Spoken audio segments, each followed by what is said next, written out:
Welcome back. I'm Austin Westfall, a live look at the Gaza skyline. Now, in the Wednesday morning hours, actually looks like there's some lights flashing there that we don't normally see. Be curious to know what that might be. There's a lot to discuss, as usual, with the Israel-Hamas war in the Middle East at large. Standing by is Dr. Alon Burstein. As always, Alon, it's good to see you.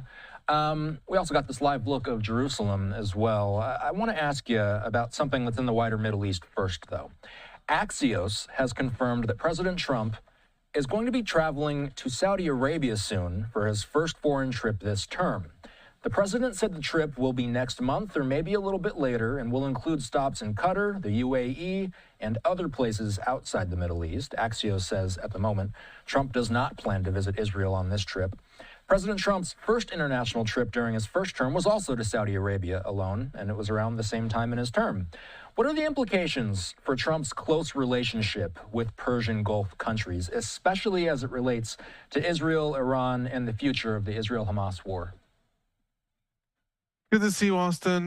There's a lot of symbolism, first of all, when it comes to the first visit of presidents of the United States. And similarly, we recently saw a very, very declarative move with a new prime minister was appointed in Canada, and customarily, the first visit of the prime minister to the United States, he chose to go specifically to France, Europe, in order to signal the relationship with the United States is not going as well as possibly it was in the past. Similarly, historically, it was often not really customary, but it just was generally tended to happen that U.S. presidents, their first trip to the Middle East, started with Israel or involved Israel. That broke over the years. I think Obama was one of the first to break it, and then Trump continued. So in that sense, it's not really breaking with tradition, but it's also not reversing the tradition and saying, I'm again going to signal that in the Middle East, my first point of call is in Israel. He is signaling something, though, as you said, to the larger region. Saudi Arabia is very much a key state in the regional alliance that the United States is trying to forge against Iran. In the larger Islamic world, the two sort of balances of power are between Iran and Saudi Arabia. Saudi Arabia sees itself as the leader of the Islamic world, primarily the Sunni world, Iran, the leader of the Shiite world. The United States has historically allied with Saudi Arabia, and this includes also alliances with places like Qatar, Bahrain, United Arab Emirates, to some extent also expanded to Jordan, but Jordan's always tried to be neutral. And I think Trump is, first of all, trying to signal that the United States still has an interest. Saudi Arabia has been very weary after the fact that Trump proved also in his first term to be relatively unpredictable.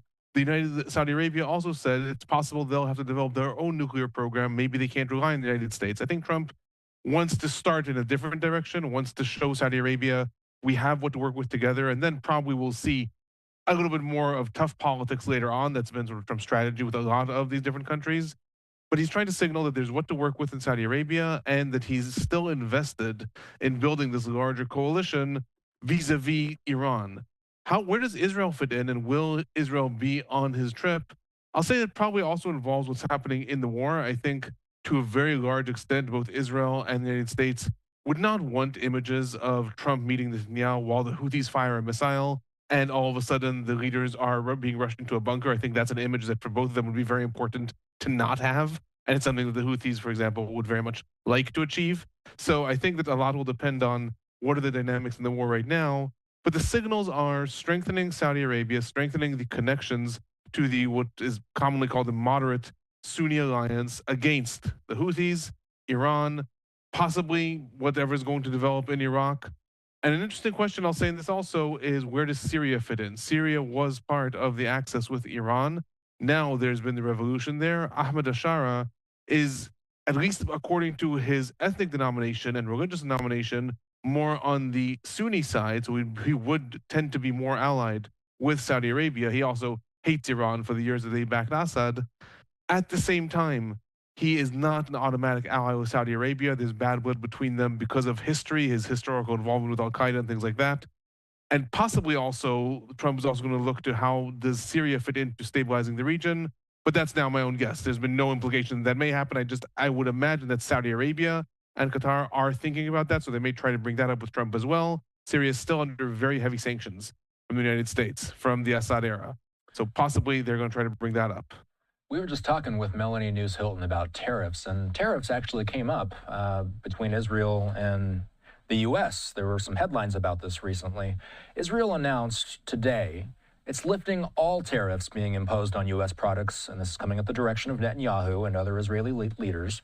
Netanyahu says that the move is aiming to cultivate more competition in the market, make the economy more diverse, and reduce the cost of living for the people of Israel. But Alon, it may not be a coincidence that this announcement was made one day before President Trump's next big global tariff announcement.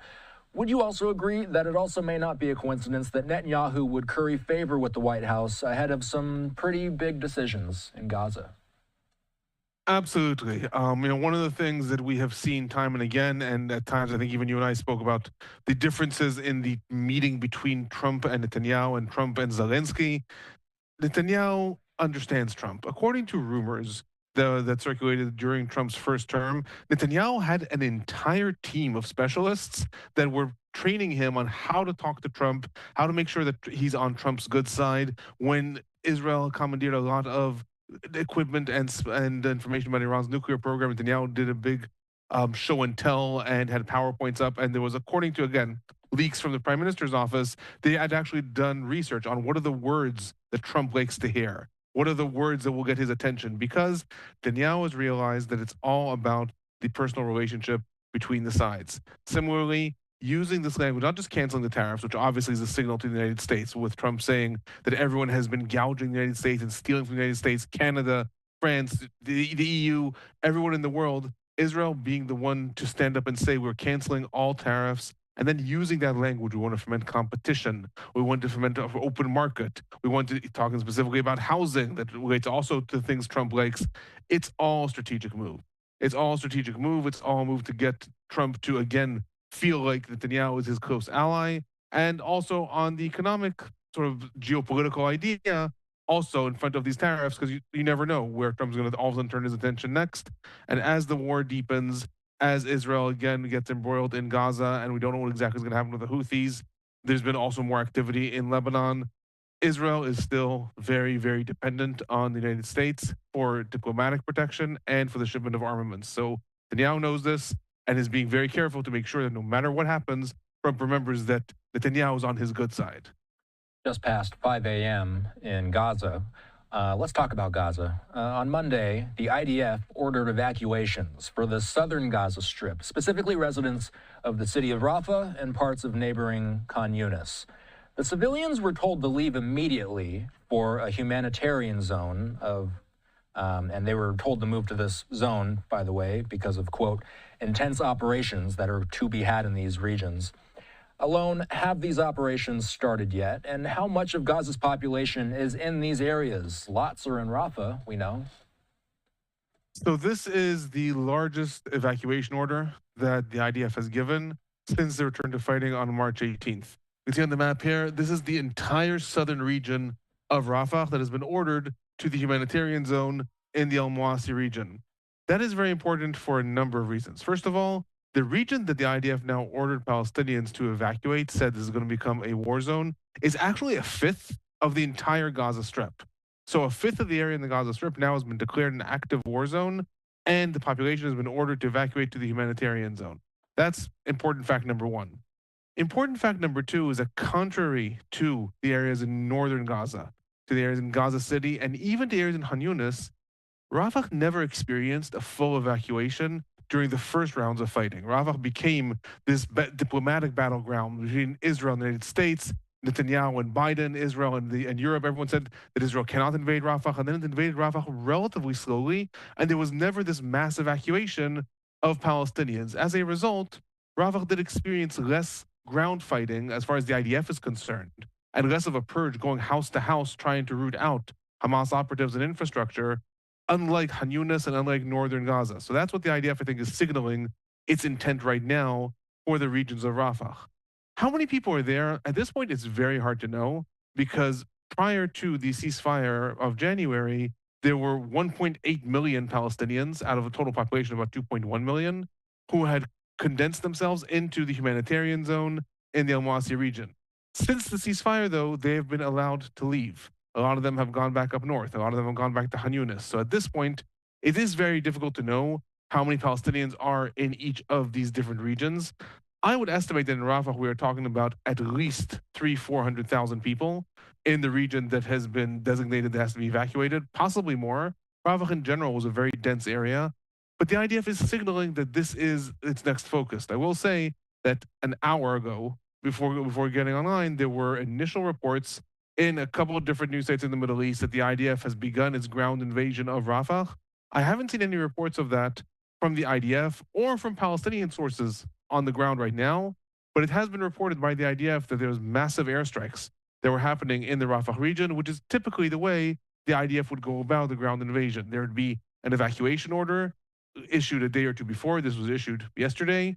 Then major airstrikes followed by a ground invasion. So possibly that is happening, possibly not, but the IDF is, even if it hasn't begun to happen, the IDF is certainly signaling its intent that it is going to happen in the immediate future.